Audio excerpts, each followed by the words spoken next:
Pasca pemilu serentak 2024, beberapa partai seperti PKB, Demokrat, dan PAN mengevaluasi jalannya pesta demokrasi terbesar di Indonesia tersebut hingga muncullah wacana untuk memisahkan kembali Pilpres dan juga Pileg. Hal ini bertujuan agar masyarakat bisa fokus pada calon pemimpinnya baik di ranah eksekutif maupun legislatif. Lalu bagaimana untung rugi pemisahan pemilu untuk masyarakat? Kita bahas malam hari ini bersama peneliti Perludem, Fadli Ramadhanil. Bang Fadli, selamat malam. Terima kasih atas waktunya. Selamat malam, Mbak. Baik, Bang Fadli, saya ingin pendapat Anda terlebih dahulu. Dengan kondisi demokrasi di Indonesia saat ini, kira-kira Anda setuju tidak kalau misalkan Pileg dan Pilpres yang sudah digabungkan di tahun 2019 akhirnya dipisah lagi di 2029? Bicara soal desain keserentakan pemilu, sebetulnya kan tidak hanya bicara soal selera politik masing-masing partai. Tapi kita juga bicara soal basis konstitusional penyelenggaraan pemilu itu sendiri. Pemilu serentak itu diputus oleh Mahkamah Konstitusi pada 17 Maret tahun 2014 ya. Beberapa hari menjelang hari pemungutan suara pemilu 2014. Yang jadi pertimbangan saat itu adalah setelah dilacak kembali ternyata pembahasan perubahan Undang-Undang Dasar 1945 sepanjang tahun 1999 sampai 2002, kemudian melihat kembali tujuan berpemilu kita adalah ingin memperkuat sistem presidensil dan membangun pemerintahan yang lebih efektif dengan desain sistem presidensil yang dilaksanakan di Indonesia. Memang pemilu atau jadwal pemilu yang konstitusional di Indonesia itu adalah menggabungkan pemilu legislatif dengan pemilu presiden. Jadi ini tidak bisa hanya bicara soal manajemen teknis pemilunya saja atau selera partai politik dalam bingkai yang sederhana. Oh, caleg ternyata tenggelam dalam pemilihan presiden dan pileg yang serentak. Bicaranya tidak seperti itu menurut saya. Tapi bicaranya adalah soal pesan konstitusional dalam penyelenggaraan pemilu, karena kita adalah negara demokrasi yang berlandaskan akan hukum, maka pedomannya adalah pedoman konstitusi dalam menyelenggarakan pemilu. Dan tafsir konstitusional atau basis konstitusional penyelenggaraan pemilu kita saat ini tidak ada pilihan lain selain menyerentakkan pemilu presiden dengan pemilu DPR. Nah, itu yang harusnya jadi pegangan oleh Mas Ahaye tadi ya, dari Demokrat, teman-teman PKB, dan juga teman-teman PAN. Dan bagi saya agak disayangkan saja, Mbak Ayu ya, bahwa evaluasi dari elit politik kita, apalagi selevel ketua umum partai politik, sangat disayangkan kalau kemudian evaluasinya itu justru ingin balik lagi kepada situasi 20 tahun yang lalu ya. 20 tahun yang lalu itu kan pemilihan presiden pertama tahun 2004, yang kemudian penyelenggaraan pemilu legislatif lebih dulu daripada penyelenggaraan pemilu presiden. Nah, itu yang dikoreksi kemudian oleh MK 10 tahun kemudian, pada tahun 2014 ya. Nah, sekarang pasca pemilu 2024, mereka mau balik lagi ke situasi 2004. Jadi menurut saya, elit politik kita tidak mengevaluasi pemilu dengan gagasan yang lebih prospektif begitu. Bahwa misalnya ada kelemahan banyaknya caleg yang muncul di pemilu serentak. Itu apakah murni disebabkan oleh digabungkan dengan pemilu presidenkah? Atau justru lebih besar penyebabnya dengan menggabungkan pemilu legislatif itu di 3 level secara bersamaan. Mulai dari DPR RI, DPRD provinsi, sampai kabupaten kota. Jangan-jangan penyebabnya itu. Nah, kenapa tidak dievaluasi misalnya pemilu serentaknya itu, pemilu presiden, pemilu DPR, pemilu DPD, itu jadi bingkai dalam pemilu nasional, baru kemudian 2 tahun setelah penyelenggaraan pemilu nasional ini, dilaksanakan pemilu serentak lokal atau serentak daerah. Memilih kepala daerah berbarengan dengan memilih DPRD. Sehingga apa yang disampaikan oleh teman-teman PKB misalnya, oh caleg nggak muncul, tidak terekspos dengan maksimal, atau tidak terperbincangkan dengan intensitas yang tinggi oleh publik ketika penyelenggaraan pemilu. Saya yakin itu bisa terjawab kalau pemilu legislatifnya tidak 3 level seperti sekarang. Nah, itu salah satu misalnya yang mesti diperbincangkan oleh elit politik kita. Meredesain penyelenggaraan pemilu serentak, karena MK sudah clear mengatakan di putusan nomor 55 tahun 2019 soal jadwal pemilu itu, boleh diutak-atik jadwal pemilunya, sepanjang tidak merusak keserentakan pemilu presiden, DPR, dan DPD. Nah, kalau sekarang elit politik mau kemudian memisahkan pemilu presiden dengan pemilu legislatif, artinya sedang mau melawan putusan MK. Itu saja sih menurut saya. Oke, baik. Anda mengatakan bahwa ini bukan tentang selera partai, tapi justru kita harus mengikuti pesan konstitusional di mana ada aturan bahwa pemilu dilaksanakan serentak. Berarti secara tidak langsung ini Anda sudah mengatakan bahwa Anda tidak setuju ya, Bang Fadli ya? Oh iya, kalau untuk memisahkan kembali pemilu presiden dengan pemilu legislatif, kita tidak setuju. Oke. Karena tujuan berpemilu kan bukan hanya soal menyelenggarakan pemungutan suara, manajemen teknis pemilunya, tidak hanya itu. Tapi juga kita bicara pemerintahan hasil pemilu itu akan seperti apa. Nah, pemerintahan hasil pemilu itu akan sangat ditentukan oleh bagaimana desain pelaksanaan pemilunya dilakukan. Nah, salah satu tujuan kita berpemilu adalah menciptakan pemerintahan yang efektif dalam penyelenggaraan kekuasaan dan memperkuat sistem presidensil. Nah, itu yang sudah kemudian didalami, dipertimbangkan bolak-balik, dianalisis, dipertajam oleh MK dalam pertimbangan-pertimbangan tentang pemilu serentak itu. Nah, jadi sekarang kalau pertimbangannya hanya caleg jadi tidak populer dalam pemilu serentak, menurut saya terlalu simplifikasi ya, mengutak-atik jadwal penyelenggaraan pemilu dengan satu alasan yang sangat remeh sekali gitu. Baik, Bang Fadli, kalau tadi kita banyak membicarakan atau mengulas di sisi elitnya, sekarang saya ingin coba menarik lagi ke ranah akar rumputnya. Untuk masyarakat mungkin masih banyak yang awam yang kurang mengerti apa sih untung ruginya jika pemilu ini dilaksanakan serentak dan tidak serentak. Apa untung ruginya bagi masyarakat? Iya, kalau pemilunya dilaksanakan secara serentak, dengan keserentakan yang perlu dikoreksi dan kemudian perlu diperkuat ke depannya, menurut saya ke depan pemilih bisa jauh lebih mungkin untuk mengenal siapa calegnya, apa gagasan calegnya, ada fokus apakah ada keterhubungan antara gagasan partai dan caleg dengan gagasan dari presiden. Nah, pemilih bisa lebih dewasa dalam berpolitik. Dan toh hari ini pun kan sebetulnya situasi seperti itu sudah terlihat ya dengan adanya konsistensi beberapa calon presiden yang diusung oleh partai politik tertentu. Partai politik tersebut mendapatkan bonus insentif elektoral dari pencalonan presiden yang kemudian pemilihannya diserentakkan dengan pemilu legislatif gitu. Nah, publik bisa jauh lebih mungkin untuk bisa mengenal siapa calegnya. Nah, makanya kalau sekarang dipisah lagi, itu akan menimbulkan pertanyaan, loh kenapa dipisah lagi? Ini kita mundur lagi. Seperti situasi pemilu 2004. Nah, itu yang sangat disayangkan menurut saya ya. Beberapa narasi elit politik kita, apalagi selevel ketua umum partai politik, mau mengevaluasi, tapi mau evaluasinya balik ke 20 tahun yang lalu gitu. Ini yang selalu disayangkan menurut saya. Mestinya kan bicara ke depan soal beban penyelenggaraan, situasi soal beban dan kerumitan partai dalam melakukan rekrutmen politik dengan pemilu serentak 3 layer untuk level legislatif, itu apa yang bisa dilakukan ke depan? Kan itu yang mestinya difikirkan, Mbak. Penataannya berangkat dari sana, tidak dengan ujuk-ujuk balik ke belakang gitu. Nah, ini kan mau mundur terus kan? Jangan-jangan nanti sebentar lagi mau mundur pemilihan presiden tidak langsung nih kalau seperti ini modelnya. Gitu. Oke. Bang Fadli, tapi seperti yang tadi Anda telah sebutkan bahwa salah satu alasan yang menjadi kritik mendasar dari pemisahan atau wacana pemisahan Pilpres dan juga Pileg adalah takutnya masyarakat tidak mengenal calon legislatifnya karena terlalu fokus dengan calon presidennya. Menurut Anda, apakah mungkin itu membuat kebingungan dari masyarakat atau apakah ini alasannya sebenarnya terlalu lemah? Nah, ini yang memang harus penting untuk diluruskan menurut saya. Dalam negara yang menggunakan sistem presidensil, memang fokus utama dalam sebuah proses penyelenggaraan pemilu itu pasti ke presiden, Mbak. Karena dalam pemilihan presiden itu, satu, calonnya tidak banyak. Yang kedua, presiden itu adalah chief executive officer dalam penyelenggaraan pemerintahan. Dialah nanti yang akan menjadi fokus dalam penyelenggaraan pemerintahan, maka pasti fokus publik akan ke pemilihan presiden. Itu sesuatu yang common saja, tidak bisa dibantah.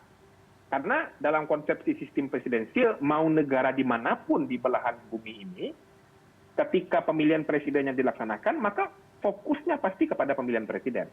Nah, sekarang apa yang penting untuk kemudian disiapkan dalam situasi seperti sekarang? Kita penting untuk mendorong dan merancang agar calon anggota legislatif yang dicalonkan oleh partai politik pada pemilihan serentak itu bisa lebih mungkin untuk diketahui oleh publik. Bisa lebih mungkin untuk bisa dicerna, diidentifikasi, dikenali rekam jejaknya oleh publik. Nah, salah satunya dengan cara apa? Nah, menurut saya salah satunya adalah dengan membagi keserentakan pemilu itu menjadi dua. Keserentakan pemilu nasional, memilih presiden, DPR, dan DPD di waktu yang bersamaan, baru kemudian dikasih jarak 2 tahun setelahnya, dilaksanakan pemilu serentak lokal untuk memilih kepala daerah, gubernur, bupati, wali kota, serentak dengan pemilihan DPRD provinsi dan kabupaten kota. Tujuannya ini akan memudahkan 3 aktor penting dalam penyelenggaraan pemilu. Meringankan tugas partai karena partai tidak perlu mengkonsolidasikan atau melakukan rekrutmen politik di 3 layer di momen yang bersamaan. Yang kedua juga meringankan beban penyelenggara pemilu karena pemilu serentaknya dibagi 2. Dan yang ketiga, pemilih masih lebih mungkin untuk lebih rasional mengenal calonnya karena tidak dalam waktu yang bersamaan begitu ya untuk kemudian memilih calon dalam jumlah yang banyak di kesempatan yang sama. Kalau sekarang Mbak dengan konsep pemilu 5 kotak sekarang, saya kira semua publik setuju ya. Susah kita untuk kenali siapa caleg kita. Betul. Di DPR RI mungkin oke bisa dikenali gitu ya. Tapi kalau untuk DPRD provinsi, kabupaten kota, tambah lagi DPD-nya, susah untuk dikenali. Karena terlalu banyak dalam satu waktu yang bersamaan gitu. Kalau pemilu serentaknya dibagi, menurut saya itu akan jauh lebih mungkin bisa terwujud. Nah, ini yang kita harapkan didiskusikan oleh elit politik kita dalam melakukan evaluasi pemilu serentak. Tidak dengan bicara, ya kita pisah lagi aja pemilunya gitu. Nah, kalau pisah lagi pemilunya, kita akan mengulang kisah yang lama saja gitu. Selain ini akan punya masalah dengan dasar konstitusional penyelenggaraan pemilu serentak yang memang itu sudah diputus oleh MK yang putusannya bersifat final and binding. Oke, baik. Bang Fadli, saya mencium aroma kekecewaan dari Anda karena atas wacana ini sepertinya elit politik ini alasannya terlalu lemah dan juga tidak menguntungkan masyarakat. Nah, apakah ada agenda politik di belakang ini? Kita akan bahas sesaat lagi. Pemirsa, jangan kemana-mana, tetap bersama kami di Pilihan Indonesia.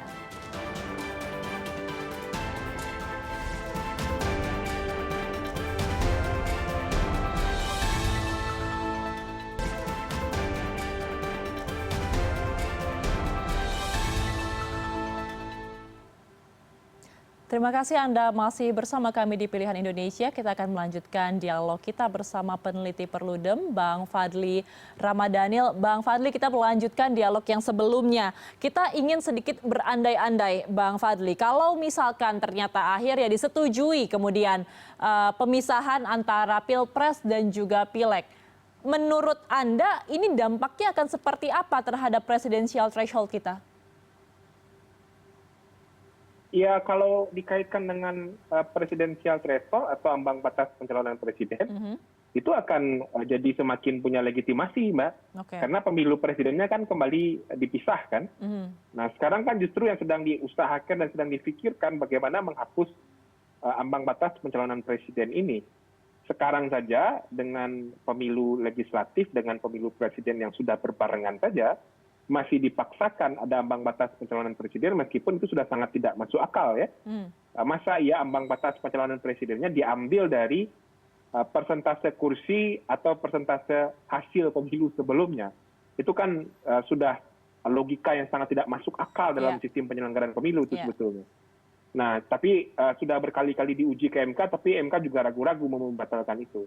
Nah, itu yang pertama. Nah, yang kedua menurut saya kalau memang mau dipaksakan, saya hakul yakin ya, ini akan dibatalkan oleh Mahkamah Konstitusi kalau ini diatur di level undang-undang pemilu. Nah, ini yang sebetulnya menurut saya para elit politik mestinya berpikir ya, tidak semua cara-cara atau keinginan-keinginan politik taktis dalam penyelenggaraan pemerintahan itu bisa dengan mudah diwujudkan.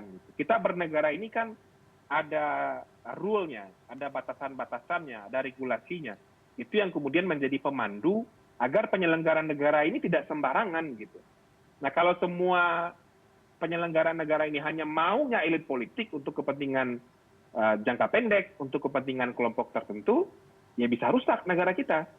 Nah, makanya penyelenggaraan pemilu serentak, kalau mau ditata, mau dievaluasi, oke, silakan mau dievaluasi, tapi jangan balik kepada situasi 20 tahun yang lalu dengan memisahkan lagi pemilu presiden dengan pemilu legislatif. Karena sudah ada putusan MK-nya. Dan toh sudah 2 kali pemilu kok dilaksanakan. Kenapa di pemilu yang ketiganya mau balik lagi? Gitu. Jadi memang elit politik kita hobinya memang sepertinya selalu ingin balik ke belakang gitu ya. Nanti marah-marah lagi, ubah lagi gitu. Jadi nggak stabil-stabil sistem politik dan sistem kepemiluan kita gitu. Oke, jadi ini adalah bukan keputusan yang bijak seperti itu, tapi Bang Fadli saya ingin pendapat Anda. Kalau misalkan memang tadi seperti yang Anda bilang ini hal yang sebenarnya tidak membawa banyak manfaat dan juga hanya untuk kepentingan elit, apa sih sebenarnya agenda politik yang mungkin terjadi dalam wacana ini? Saya tidak tahu ya ada agenda politik apa yang sedang dipersiapkan oleh beberapa elit politik yang kembali ingin memisahkan pemilu legislatif dengan pemilu presiden. Tapi tentu saja dengan pemilu legislatif yang kembali dipisah dengan pemilu presiden, itu akan membawa partai politik punya bargain yang begitu besar dalam pencalonan presiden. Artinya suara partai politik atau kemudian bagaimana perolehan kursi partai politik dari hasil pemilu legislatif, itu akan terjadi politik dagang sapi lagi untuk pencalonan presiden. Kepentingannya kan hanya untuk memperoleh tiket pencalonan saja. Dan itu pasti koalisi jangka pendek. Gitu. Dan kan kita bisa lihatlah sekarang ya situasinya misalnya, belum lagi Pak Prabowo dilantik kan sudah ada partai politik yang berbelok arah kan. Itu membuktikan bahwa memang ambang batas pencalonan presiden atau koalisi dalam pencalonan presiden itu hanya untuk kepentingan jangka pendek saja. Ini situasinya bahkan sudah serentak loh Mbak pemilunya, apalagi nanti pemilunya dipisah lagi. Oke, Bang Fadli, kita sudah 2 kali ya melaksanakan pemilu serentak di tahun 2019 dan juga ada di tahun 2024. Saya ingin tahu kalau evaluasi dari Perludem terkait dengan pemilu serentak yang telah dilaksanakan 2 kali ini seperti apa? Apa sebenarnya yang bisa dimaksimalkan dari pemilu serentak? Yang pertama, memang yang harus dievaluasi menurut saya adalah soal manajemen tahapannya. Itu memang harus diperbaiki. Manajemen tahapan itu bersumber dari format dan penjadwalan penyelenggaraan pemilunya. Nah, lagi-lagi susah bagi kita kalau kemudian kita mau berharap misalnya tidak ada lagi masalah logistik pemilu, kemudian tidak ada lagi logistik yang tertukar, terlambat, salah kirim, dan lain sebagainya. Termasuk juga pemilih susah untuk mengetahui siapa pilihan politiknya, terutama untuk kursi legislatif ya. Kalau memang pemilunya masih dengan konsep borongan 5 kotak seperti sekarang. Nah, makanya ke depan yang mesti dievaluasi menurut saya adalah memisahkan pemilu serentak nasional dengan pemilu serentak lokal. Itu akan jauh lebih membuat beban penyelenggara pemilu lebih masuk akal, Mbak ya.